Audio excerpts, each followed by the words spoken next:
Welcome to paranormal care. আজকের যে ঘটনাটা সত্যি যে শুনে আমি আপনাদের সঙ্গে শেয়ার করছি, একটাই কথা বলবো যে আমাদের সমাজে এখনো পর্যন্ত, ঘটনাটা অনেক পুরনো কিন্তু এখনো পর্যন্ত নারী জাতির ওপর যে অত্যাচার, একটা মেয়ে নিজের ঘর ছেড়ে যখন তার স্বামীর ঘরে আসে, বিভিন্ন ক্ষেত্রে তাকে যে তার ওপর যে অত্যাচার করা হয় সেটা সত্যিই সহ্যের বাইরে। আমরা ঘটনাটা যখন আমি শুনছিলাম এবং রিয়েলাইজ করছিলাম ভেতরে, ঈশ্বর আমাদের সর্বশ্রেষ্ঠ জীব হিসাবে আমাদের এই পৃথিবীতে পাঠিয়েছে, কিন্তু মাঝে মাঝে মনে হয় যে ঈশ্বরেরও বোধহয় ভুল হয়েছে আমাদের সর্বশ্রেষ্ঠ জীব হিসাবে গণ্য করার জন্যে। যে ঘটনাটা শেয়ার হয়েছে আর আমি আপনাদের কাছে শেয়ার করছি এই চ্যানেলের মাধ্যমে, ভয়ের সঙ্গে সঙ্গে বেশির আপনারা যারা প্রকৃত মানসিকতা আমাদের মধ্যে বেঁচে রয়েছে, আমরা সত্যিকারের ইমোশন বলতে স্যাডনেস যেটা, সেটা অনুভব করব। ঘটনাটা যিনি শেয়ার করেছেন উনি ওনার স্থান, নাম সমস্ত কিছু হাইড করেছেন, কারণ ঘটনাটা যখন ঘটে অনেক রকম জিনিসপত্র এনগেজমেন্ট আছে, যেটা নাম, স্থান এই সমস্তগুলো বললে প্রবলেম আসতে পারে চ্যানেলেরও ক্ষেত্রে এবং তারও ক্ষেত্রে। তো যাই হোক, যেটা উনি আমাকে বলেছেন, একজন ভাই, আমি শেয়ার করছি আপনাদের কাছে। হ্যালো দাদা, তোমার সঙ্গে কথা বলে ভালো লাগছে। তবে প্রথমেই বলে রাখি, আমি এই ঘটনাতে যেটা শেয়ার করব সম্পূর্ণ সত্য কথা, আমার নিজের দেখা। সেই কারণেই যা যা ঘটেছিল পুঙ্খানুপুঙ্খ আমি শেয়ার করব, কিন্তু আমি আমার নাম, আমি কোথায় থাকি এবং ডিস্ট্রিক্ট সমস্ত কিছু হাইড করছি, কারণ এই ঘটনাটা যখন ঘটে একটা পুলিশ কেসও হয় এবং আরও অনেক পলিটিক্যাল ইস্যু হয়, যেটা ঘটনার মধ্যেই বুঝে যাবে। আমাদের বাড়ি যেখানে, আমাদের গ্রামের কথাই বলছি, সেখানে সামনে আর একটা বাড়ি। এবার গ্রামের বাড়ি থেকে একটু এমন একটা ডিস্টেন্সে মাঝে মাঝে হয়, এবং তার থেকেও বড় ব্যাপার হচ্ছে আমরা একে অপরের প্রতি সজাগ প্রচণ্ড। আমরা সুখ হোক দুঃখ হোক, আমরা একে অপরের সঙ্গ দিই, বিশেষ করে দুঃখের সময়। আমাদের বাড়ি প্রথমে ডেসক্রিপশান দিই, বা আমাদের ফ্যামিলির, আমি, আমার ছোট বোন, আমার মা বাবা আর আমার বড় ভাই। আর যে বাড়ির ঘটনা, যে বাড়ির সঙ্গে ঘটনাটা ঘটে, সেটা আমাদের বাড়ির থেকে ধরো 2 হাত দূরে। তো তাদের ফ্যামিলির মধ্যে মা বাবা, ছেলে আর তার ওয়াইফ। ঘটনা শুরু হয় বিয়ের পর থেকে। যে ছেলেটা, তারও নাম আমি নিতে পারবো না, তবে এটুকুনি বলতে পারি, আমি ছেলে হয়ে সত্যিকারের কলঙ্ক এরম ধরনের ছেলেদের। কী কারণ সেটা ঘটনা যেরকম আগে যাবে বুঝতে পারবে। শহরে না থাকলেও আমি এই ঘটনাটা বলছি আজ থেকে, আমার এখন যা বয়স তার থেকে আরও ধরো 15 বছর আগেকার ঘটনা। তো নতুন বিয়ে হওয়ার পর পিঙ্কি বৌদি, আমরা পিঙ্কি বৌদি বলে ডাকতাম, উনি আসেন এবং সত্যিকারের বৌদি খুব মিশুকে ছিলেন। মিশুকে বলতে খুবই মিশুকে। যে বিয়েটা হয় সেটা আর একটা গ্রামের সঙ্গে, মানে অন্য গ্রামের মেয়ে, তো গ্র্যাজুয়েট। বাট যেটা হয় খুব স্বাভাবিক ব্যাপার, আমি বেশি সময় নেব না ঘটনাটা বলতে। যেগুলো বলার নয় সেগুলোকে হাইড করছি, কিন্তু যেগুলো বললে ঘটনাটা সম্পূর্ণ হবে সেটা নিশ্চয়ই বলছি। বিয়ে শাদির সময় পরে আমরা জানতে পারি একটা পণ ঠিক হয়, মানে এত হাজার টাকা, এক্স্যাক্ট টাকাটা আমি বলতে চাইছি না। তো সেই টাকা, গয়না ইত্যাদি যখন বৌদি বিয়ে হয়ে এই বাড়িতে আসে, মানে ওনার শ্বশুর বাড়িতে, আমাদের পাশের বাড়িতে, ঘটনাটা শুরু হয় মাত্র 5,000 টাকা আর 2-1টা গয়না তারা দিতে পারেনি বলে এখান থেকে শুরু হয় ঘটনা। মানুষ যে এত নির্দয়ী হতে পারে, এতটা হিংসাত্মক হতে পারে, এই ঘটনাই তার সাক্ষী। এবং যদি মেনে নিই, ধরুন যাদের পয়সা কড়ি অভাব, ফিনান্সিয়াল কন্ডিশন খুব ডাউন, তারা যদি এই ধরনের তবু মানা যায় না, তবু আমি ফিনান্সিয়াল সাইডটা বলছি। সেই দিকে যদি চাওয়া চাই করে একরকম মানা যায়, কিন্তু যারা অলরেডি ফিনান্সিয়ালি স্টেবল তারা যখন এই ধরনের নোংরামো করে তাদের থেকে সত্যিই মানা যায় না। এবং ঘটনায় সেটা হচ্ছে সাক্ষী। প্রথম দিকে যখন বিয়ে হয়ে আসে, প্রথম 2-1 দিন কিছু হয় না, কিন্তু 1 সপ্তাহ পর থেকে নিত্য রাত্রিবেলা একটা ঝামেলার শব্দ আমরা শুনতে পেতাম। যেহেতু বাড়িটা 1-2 হাত দূরে, বুঝতেই পারছো কী ঘটনা। বিভিন্ন রকম, মানে পরে জানা যায় যে যেটা ওই টাকা পয়সাটার লেনদেন ঠিক মতন হয়নি বলে সেটা বৌদির ওপর অত্যাচার হচ্ছে। বাট যেটা আমাদের বলা হয় এবং পাড়া প্রতিবেশীকে বলা হয় সেটা হচ্ছে যে বৌদি নাকি দুশ্চরিত্র, তার আগে থেকেই অন্য কোনো ছেলের সঙ্গে সম্পর্ক ছিল, কিন্তু সেটা সে চেপে যায়। ফলে এখন সে তার হাজব্যান্ড, মানে আমাদের পাশের বাড়ির যে ছেলেটা, সে জানতে পারাতে তার ওপর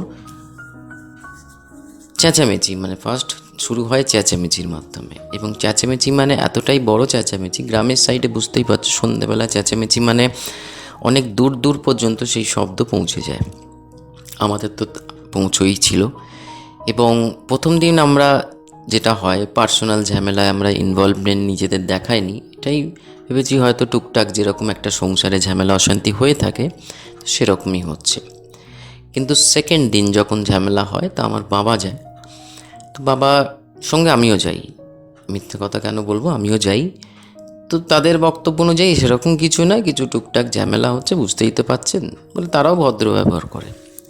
কিন্তু পরে জানা যায়, বেশ কিছুদিন পরে, বেশ কিছুদিন বলতে প্রায় ধরুন 2 সপ্তাহ মতন পরে, যে আসল উদ্দেশ্য হচ্ছে এই চেঁচামেচির, যে মেয়ের বাবা সঠিকভাবে যে লেনদেনের কথাটা হয়েছিল তিনি সম্পূর্ণ করতে পারেননি, কারণ তিনি অভাবী ছিলেন এবং যতটা সম্ভব ধার দেনা করে মেয়ের বিয়ে দেয়। এই পরিস্থিতিটা এতটাই ধীরে ধীরে গম্ভীর হতে চলে যে মারধরে পরিণত হয়। বুঝতেই পাচ্ছেন যে একটা মহিলা, একটা মেয়ে, সে নতুন বিয়ে হয়ে তার শ্বশুর বাড়িতে এসছে, সেখানে যদি সবাই তার এন্টি হয়ে দাঁড়ায়, তার স্বামী, তার শ্বশুর শাশুড়ি, হ্যাঁ এরকম শোনা যায়, শহরেও শুনবেন আমাদের এখানে, যে অনেক সময় শ্বশুর শাশুড়ি প্রবলেম করে কিন্তু স্বামী সঙ্গ দেয়। বাট এখানে তার ক্ষেত্রে সম্পূর্ণ আলাদা ছিল, রীতিমতন মারধর আরম্ভ হয় এবং এইটাই প্রচার করা হয় সে দুশ্চরিত্র, তার ক্যারেক্টার ঠিক নেই। এবং তাকে ধীরে ধীরে, আমি মাঝখানে কিছু জিনিস স্কিপ করছি যেটা বলতে পারবো না, ফলে আমি একদম পয়েন্টে পয়েন্টে ঘটনাতে কথা বলছি। তাকে রান্নাঘরে একটা জায়গা, মানে রান্নাঘরে একটা জায়গা নয়, রান্নাঘরে তাকে বন্দি করে রাখা হয়, মানে একটা কুকুর বিড়ালকে যেরকম রাখা হয়। কুকুর বিড়াল বলতে ভালো মনে পড়লো, বৌদির যবে থেকে আসে, আমাদের এখানে প্রচুর বেড়াল, কুকুরও, বুঝতেই পাচ্ছেন, তো আমরা প্রত্যেকেই জীবজন্তু ভালোবাসি।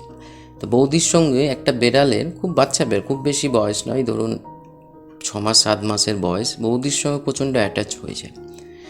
তো তাকে যখন প্রত্যেক দিন রাত্রিবেলা নাকি খুলে দেওয়া হতো এবং তার ওপর শারীরিক অত্যাচার হতো, বুঝতেই পারছেন আমি খুলে বলছি না, কিন্তু সকালবেলার দিকে রান্নাঘরে তাকে বন্দি করে রাখা হতো।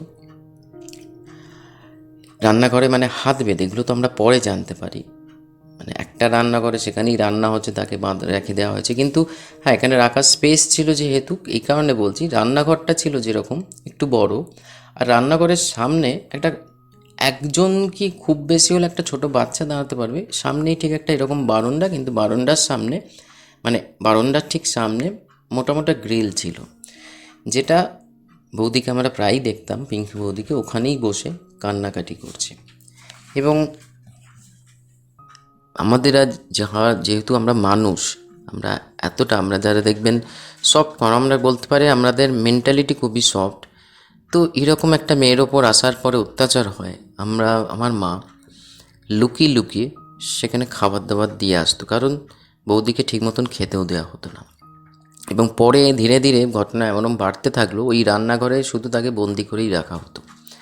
এবং কেউ যদি ধরুন মানে কেউ এলো বাড়িতে, আমরা তো 1-2 হাতের বাড়ি, বুঝতেই পারছেন, তো তখন রান্নাঘর থেকে ইজিলি তাকে রিলিজ করে দেওয়া হতো, যাতে ঘটনা কেউ জানতে না পারে। যখন আমার মা তার সঙ্গে গিয়ে কথা বলে বৌদির সঙ্গে ওই বারান্দার মাধ্যমে ফিস ফিস করে অনেক লুকিয়ে চুরিয়ে কথা বলতে হতো, অনেক লুকিয়ে চুরিয়ে খাবার দাবার দিতেন মা। কারণ একটা মানুষ দিনের পর দিন এরকমভাবে থাকবে, সেটা তার, হ্যাঁ দূরে কোথাও হতো, সেটা তো এরকম সারা মানে পৃথিবীতে অনেক অনেক কিছু ঘটে যাচ্ছে প্রত্যেক দিন, যেটা আমাদের চোখের আড়ালে। বাট চোখের সামনে এরকম একটা মানুষ সদ্য বিয়ে করে বাড়িতে এসছে, তার শ্বশুর বাড়িতে এইরকম অবস্থা, তখন আমরা জানতে পারি মায়ের মাধ্যমে যে এটা কোনো ক্যারেক্টারলেসের ব্যাপার নয়। বৌদির বাবা ঠিক মতন টাকা পয়সার লেনদেনটা করতে পারেনি বলে ওই 5,000 টাকা একটা চেন ঠিক মতন তারা সে সামর্থ্য হয়ে ওঠেনি, দিতে পারেনি। বাকি সমস্ত কিছু সে তার চাহিদা মিটিয়েছিল। তার জন্যে এই অত্যাচারটা। এবং একদিন তো এরকমও হলো, বৌদির বাবা বাড়িতে আসে, তাকে মানে যা ইচ্ছে তাই বলে তাকে অপমান করা হলো। এবং সেই সমস্ত মানে আলাপ আলোচনা এতটাই চিৎকার চেঁচামেচি দুপুরবেলা হচ্ছিল আমাদের কানে আসে। তখন আমরা জিনিসটাকে আরও শিওর হই যে বৌদি মিথ্যা কথা বলছে না। তো এই রকম ঘটনা দিনের পর দিন ঘটতে থাকে। মানে একটা অদ্ভুত, আপনি চিন্তা করে দেখুন, একটা মানুষ, একটা মানুষ ধরুন যতই অন্যায় করুক, যতই, আমি মেনেই নিলাম বৌদির সঙ্গে অন্য কারো সম্পর্ক আছে বা ছিল, কিন্তু একটা মানুষ, আমরা মানুষ হয়ে একটা মানুষকে জল না দেওয়া, খাবার না দেওয়া, এরকমভাবে কুকুর বেড়ালের মতো আটকে রাখা, এটা কি সুস্থ মস্তিষ্কের লক্ষণ বা একটা মানসিকতার লক্ষণ? আপনি নিজেই চিন্তা করে দেখুন। মানে এই কথাটা যে ভাই আমার সঙ্গে ফোনে কথা বলছেন তিনি আমাকে বলছেন। একদিন হঠাৎ করে মাঝরাত্রিরে, তখন কটা হবে, 2টা 2:30, এই সময় দেখা যায় যে একটা বিশাল বড় চিৎকার চেঁচামেচি হচ্ছে।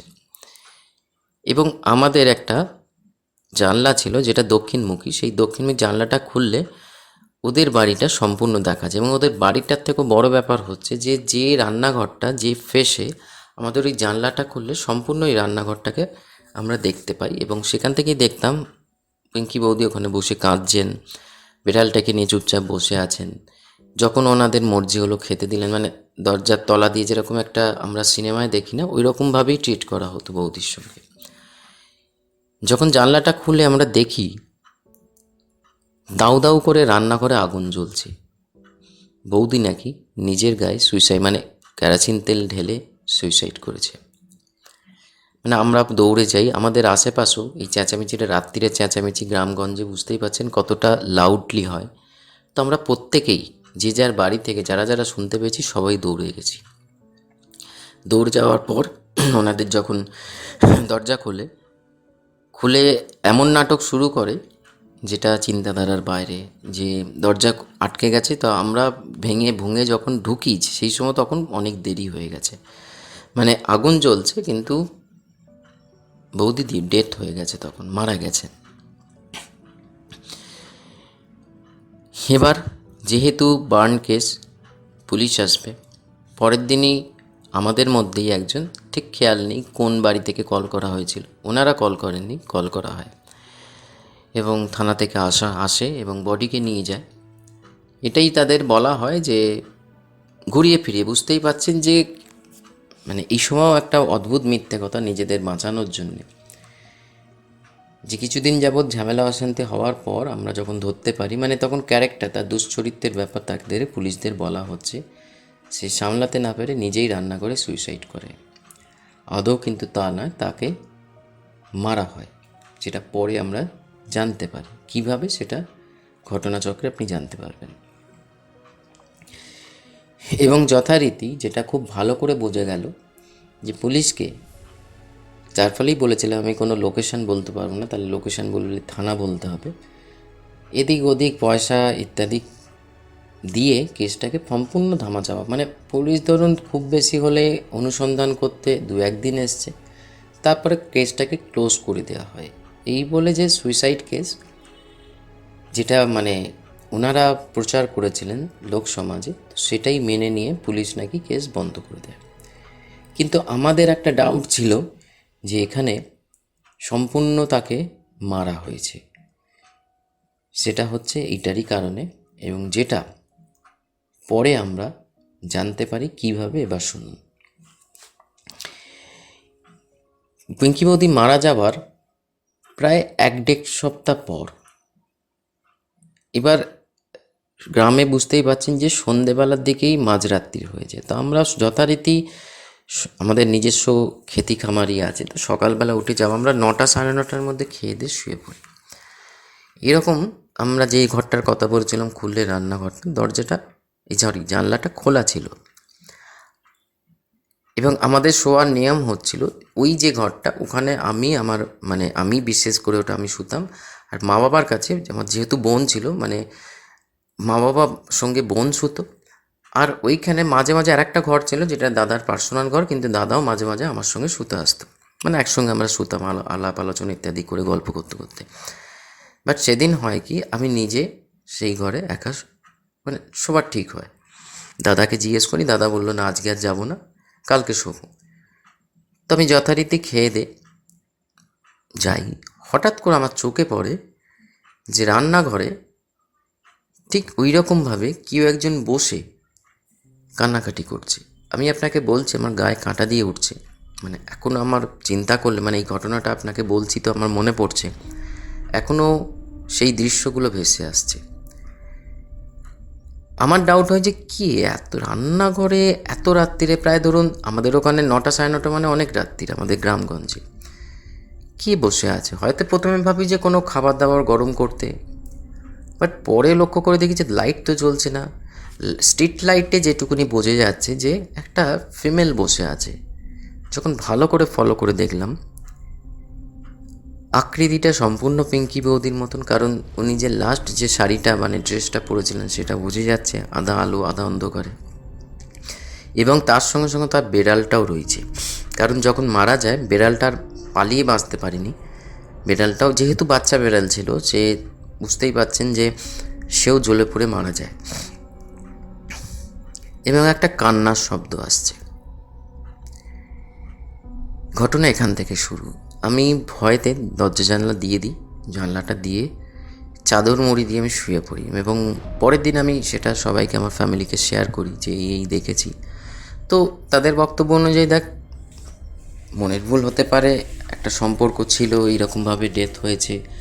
তো কিছুটা আমরাও বিশ্বাস করতাম যে যে এরকমভাবে ডেথ হলে, কারণ মৃত্যু হলে আত্মা ঘোরাফেরা করে, কিন্তু এর বেশি কিছু জানতাম না।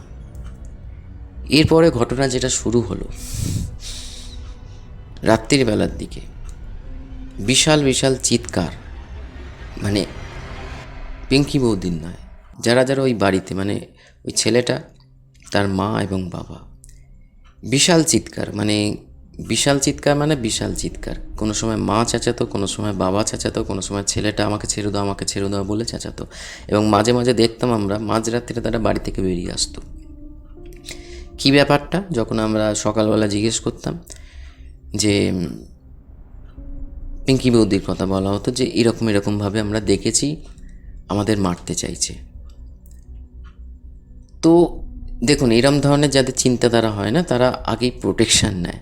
তো সেই ক্ষেত্রে এরা আমাদের গ্রামেরই একজন পূজারীকে প্রথম গিয়ে বলে। তো পূজারী যখন ঘটনাটা শোনে, এবং তাকেও তো সেই ঘটনাটাই বলা হয় যে ঘটনাটা সবাইকে বলা হয় যে এরকমভাবে মারা গেছে, এই কন্ডিশন ছিল। তো উনি বলেন যে একটা পূজা আচ্ছা করতে হবে। তো উনি তো সত্য জানতেন না। এবার বাড়িতে এসে যখন পূজা আচ্ছা করতে চায় একদিন দুপুরবেলা, আমরা স্পষ্ট দেখেছি সেই পুজো সম্পূর্ণ হয়নি, উনি সেখান থেকে ছেড়ে পালিয়েছেন। মানে এমন কিছু উনি দেখেন, উনি বলেন এটা যাওয়ার সময়, এ আমার কাজ নয়, আমি থাকলে আমাকেও মৃত্যুমুখে পতিত হতে হবে। এই ঘটনার যেদিন পুজো হয়, মানে পুজোর করার চেষ্টা করা হয়, সেটা তো সম্পূর্ণ হয় না। তারপরের দিন এই 3জন যে বেঁচে ছিল না, সকালবেলা যেটা উঠে দেখা যায়, ছেলেটার বাবা, যাকে আমরা কাকু বলে ডাকতাম, মাথা ঘোরা অবস্থায়, মানে একটা মানুষ সিলিংয়ের দিকে, ধরুন ফ্যানটা ওপরে, সেদিকে চিত হয়ে শুয়েছে, তার ঘাটটা পুরো ঘোরানো। সবাইয়ের ডাউট এটাই হয় যে পিঙ্কি বৌদির আত্মা এই বদলা নিচ্ছে। এবং শুধু তাই নয়, আমি তো প্রথম একবার ওরকম দেখি, পরে ওই এলাকার অনেকেই পিঙ্কি বৌদিকে বিভিন্ন জায়গায় বসে থেকে কাঁদতে দেখেছে, এবং তার সঙ্গে সলবেশ ওই ছোটো বিড়ালটা থাকতো। তো কেউ অতটা গা করেনি, যে যার বুঝতেই পারছেন এই ধরনের জিনিস দেখা কতটা ভয়াবহ। সেই সময় পরের দিন যেমন এরকম দেখা যায়, পুলিশ আসে, পোস্টমর্টমে কোনো কিছু ধরা পড়ে না, কিন্তু এটা মানে যারা পোস্টমর্টম করে, এবং ব্যাপারটা কি বলুন তো, আমাদের এই গ্রামগঞ্জে না এই জিনিসগুলোকে বেশি বোঝা হয়, অনেকে মানে সবাই বিশ্বাস করে, তো ঘটনাটাকে ইগনোর করা হয়। এটাকেও একটা নর্মাল কেস হিসাবে যে প্রেতের প্রবলেম বলে ছেড়ে দেওয়া হয়, পুলিশ কেস হয় কিন্তু ছেড়ে দেওয়া হয়। কিন্তু কার দিকে মানে কিভাবে কেস হবে? এটা তো কোনো হিউম্যানের কাজ নয় যে কোনো চুরি ডাকাতি হয়েছে তো তাকে দাহ, বডিকে দাহ করে দেওয়া হয়। ছেলেটা যে হয়, যে ছেলেটার মানে যার পিঙ্কি বৌদি যার স্বামী, যে স্বামী ছিল, তাকে একদিন তার রোড অ্যাক্সিডেন্টে, মানে সে কাজ করতো একটা জায়গায়, অ্যাকাউন্টসের কাজ করতো, সে যখন বাড়ি ফিরে আসে, বাড়ি ফেরার সময় সাইকেল নিয়ে, আমাদের তো গ্রামগঞ্জে সাইকেল না হলে এখনকার দিনে বাইক হয়েছে, তখন সাইকেল ছিল আজ থেকে 15 বছর আগে, এমনভাবে চাপা দেওয়া হয়, মানে তাকে কিছু ছিন্ন ভিন্ন, মানে ধরুন পেটের স্থানটা কিছু খুঁজে পাওয়া যায়নি, মাটির সঙ্গে লেপ্টে গেছিলো, পেটের ওপর থেকে কিছুটা পাওয়া গেছিলো, আর পায়ের নিচ মানে পেটের নিচে থেকে মাঝখানেরটা পুরোটা চেপে গেছিলো, মানে নাড়ি ভুড়ি পুরো ম্যাশড হয়ে গেছিলো মাটির সঙ্গে। এটা হয় ছেলেটার সঙ্গে। তো আমাদের প্রত্যেকেরই ডাউট এইটা।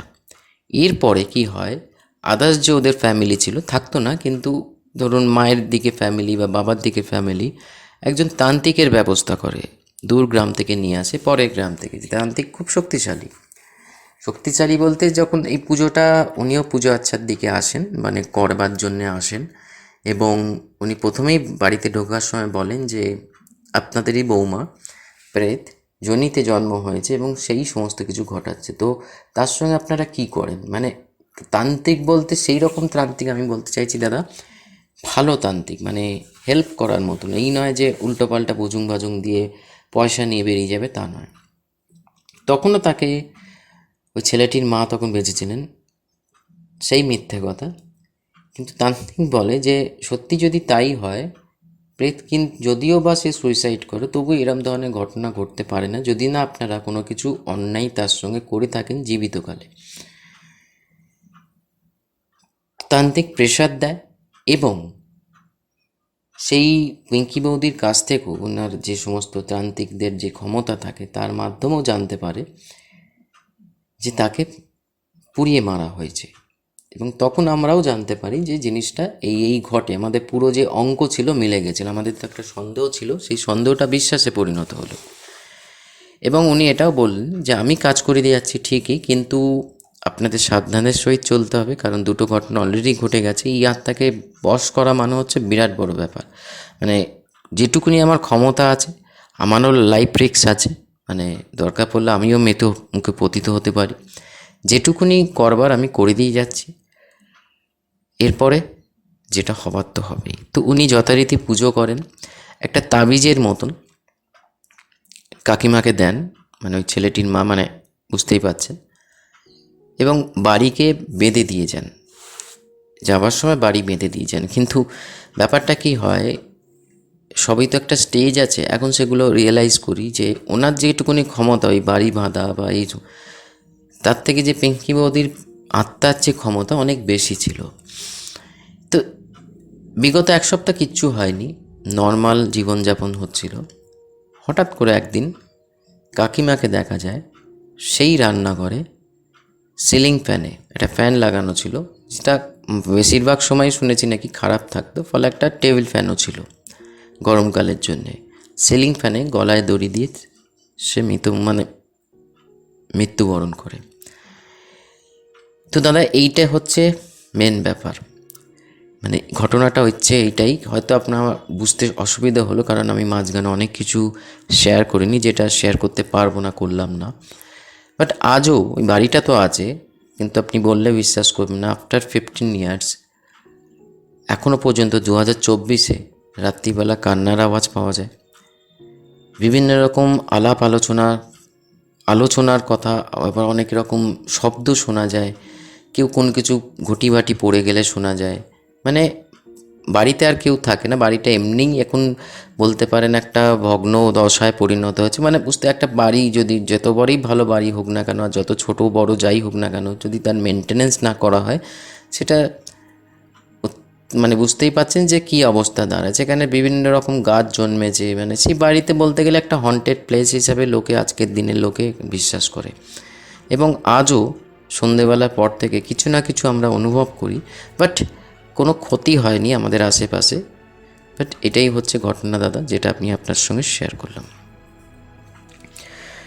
তো বন্ধুরা, এই ছিল আজকের ঘটনা, যেটা সত্যি খুব খারাপ লাগলো ঘটনাটা, যে একটা মেয়ে আসার পর তার এরকমভাবে সামান্য 5,000 টাকার একটা সোনার চেনের জন্য এরকম, দেখুন আমরা সেটাই শুনতে পাই, সেটাই জানতে পারি যেগুলো মিডিয়া কভার করে। অত্যাধিক মাত্রায় হাতের বাইরে চলে গেলে সেগুলো কভারেজ হয়, যেটা মিডিয়ার মাধ্যমে, নিউজ পেপারের মাধ্যমে আমরা জানতে পারি।